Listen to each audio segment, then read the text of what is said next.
வணக்கம் ஐயா. ஐயா வணக்கம் ஐயா. இந்த பல் சம்பந்தப்பட்ட நோய் வரதுக்கான காரணங்கள் என்ன கிரகச்சேர்க்கையினால் வருதுங்க ஐயா? ஐயா, பல் சம்பந்தப்பட்ட நோய்கள் பொறுத்த வரைக்கும் பல்ல குறிக்கக்கூடிய கிரகம் அப்படிங்கிறது ஒருவருடைய ஜாதகத்தில் செவ்வாய் தான் பற்களை குறிக்கக்கூடியது. அந்த செவ்வாய் ராகு கேதுவோட இணையும் பொழுது ஏறுமாறான பற்கள் இருக்கும். அதே மாதிரி செவ்வாய்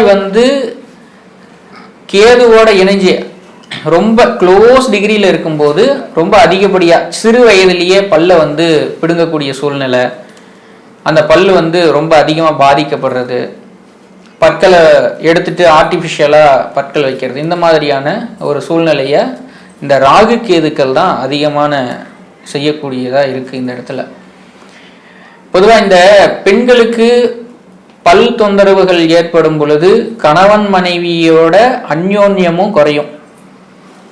ஏன்னா செவ்வாய்ங்கிறது கணவர்.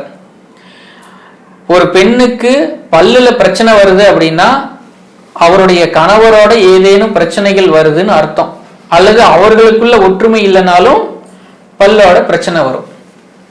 இது ரெண்டும் ரெண்டுல ஏதோ ஒன்று கன்ஃபார்ம் அப்படிங்கிற மாதிரி ஒன்னோட ஒன்று வந்துகிட்டே தான் இருக்கும்.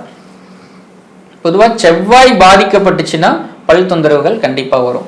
செவ்வாய் சந்திரனோட இருக்கும் பொழுது பல்லினுடைய திக்னஸ் ரொம்ப கம்மியாக இருக்கும். பல்லு உடஞ்சிடுறது, பல்லு தேஞ்சு போயிடுறது, அந்த பல்லு எகிரில் பிச்சு அதாவது உடஞ்சி வர்றது, இந்த மாதிரியான தொந்தரவுகள்லாம் இருக்கும்.